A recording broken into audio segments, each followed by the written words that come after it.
Hello, and welcome to the Nutrition Diva podcast, a show where we take a closer look at the latest nutrition trends and headlines so that you can make more informed decisions about what you eat. I'm your host, Monica Reinagel, and I have been getting lots of questions lately about salt. Victoria, a listener who is also a registered dietitian, recently wrote about what she sees as an unsafe trend. I keep seeing social media influencers raving about a new product called LMNT, she writes, which contains 1,000 milligrams of sodium per packet. The creators claim that consuming 4,000 to 6,000 milligrams of sodium per day is beneficial for health, and a lot of these influencers say that they are drinking multiple packets per day. Meanwhile, the most recent dietary guidelines for Americans continues to stress the need for Americans to reduce the amount of sodium they are taking in. And in order to help people reach those targets, the FDA is pressuring food manufacturers to reduce the amount of sodium in their products. So, which is it? Are we taking in too much sodium or too little? Although you'd never guess it from all the hand-wringing about reducing sodium, sodium is an essential nutrient. Without it, we would die. Most essential nutrients have a daily recommended intake. That's the amount that's needed to prevent deficiency. And with many nutrients, protein comes to mind, there is a difference between the minimum amount necessary to prevent diseases of deficiency and the amount that promotes optimal health. The daily recommended intakes, the DRI, are only concerned with the former. And for more on efforts to increase the recommended intake of protein for certain populations, check out my episode number 699 on whether protein recommendations are too high or too low. Now, some nutrients don't have a DRI because researchers feel that they don't have enough data to establish what amounts are actually necessary. Instead, these nutrients get an AI, an adequate intake number, and that's the amount typically consumed by apparently healthy people. Some nutrients also have a tolerable upper limit, a UL, assigned to them, which is defined as, quote, the highest average daily intake level of a nutrient which, if consumed on a habitual basis, is likely to pose no risk of adverse health effects for nearly all apparently healthy individuals, end quote. Translation, intakes beyond that upper limit are potentially problematic. Now, sodium is a really interesting case. There is no DRI because extremely low sodium diets are so rare and so hard to achieve that there's just not enough data to say how low is too low. However, I have seen researchers guesstimate that the lower threshold might be close to 500 milligrams per day. The thing is that sodium is widely enough distributed throughout the food supply that under normal circumstances, if you're consuming enough calories to sustain life, you're consuming enough sodium to sustain life. Abnormal circumstances might include extreme heat, exertion, or other situations that would cause excessive perspiration, or extended and severe vomiting or diarrhea, which can deplete the body's electrolytes. In these situations, the sodium that you might normally get from your diet might not be enough. In any case, instead of a DRI for sodium, we have an AI of 1,500 milligrams per day for adults. And again, that's reflecting the amount that is typically consumed by healthy individuals. We also have a tolerable upper limit for sodium of 2,300 milligrams per day for adults. This is the amount beyond which there's a concern for adverse effects. And the adverse effects that nutrition scientists are worried about for intakes above 2,300 milligrams per day is high blood pressure. However, not everyone has high blood pressure. And higher sodium diets do not cause high blood pressure in everyone. When you look at the entire population and not just those with or at higher risk of hypertension, it appears that the people at lowest risk of cardiovascular disease or deaths from all causes are taking in a lot more than 2,300 milligrams per day. Now, this is all correlational data, so we can't say with any certainty that higher sodium intakes are making these people healthier. But the relationship is a classic J-shaped curve. People with very low and very high sodium intakes have higher rates of cardiovascular disease and higher mortality rates. The sweet spot, the lowest point on that J-shaped curve, is between 3,000 and 6,000 milligrams per day. And that means that the 2,300 milligrams recommended by the dietary guidelines, not to mention the 1,500 milligrams recommended by the American Heart Association, are both in a higher risk category.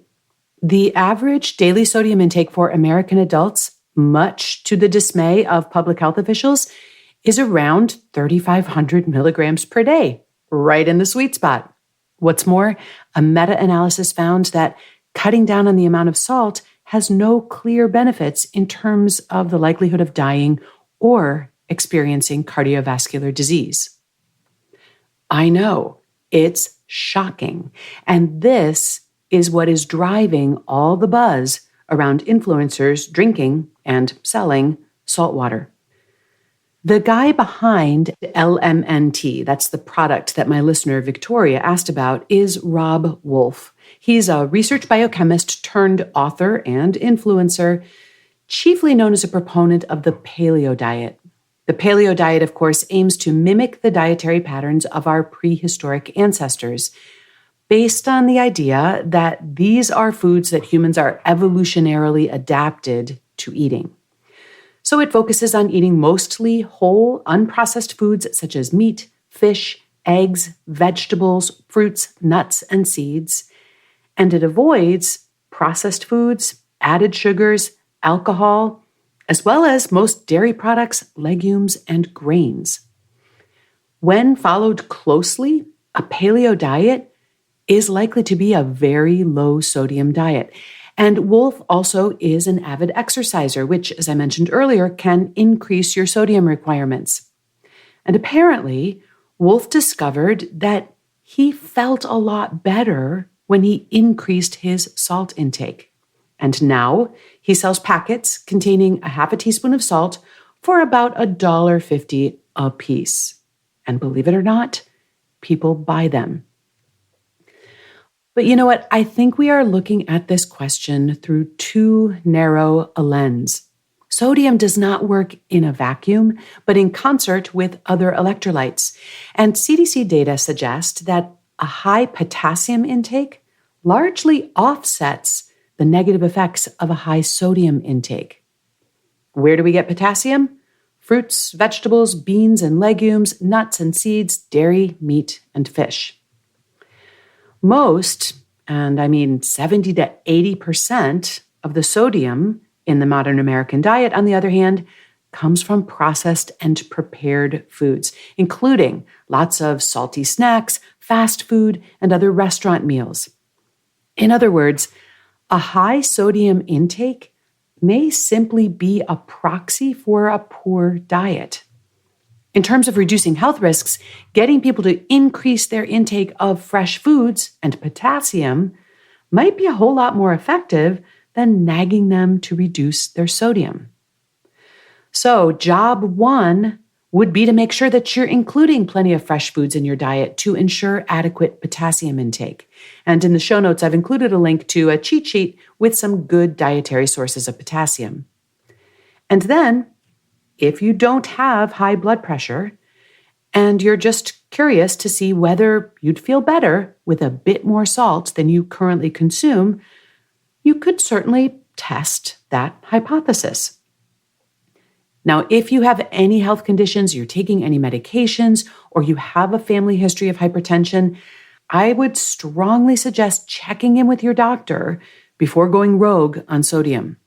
But the research that I've shared here would suggest that in the context of a healthy diet containing plenty of potassium-rich foods, you could increase your total sodium intake from all sources, not just supplements, to 4,000 milligrams, which would be about 2 teaspoons of table salt a day, without putting yourself in a higher risk category.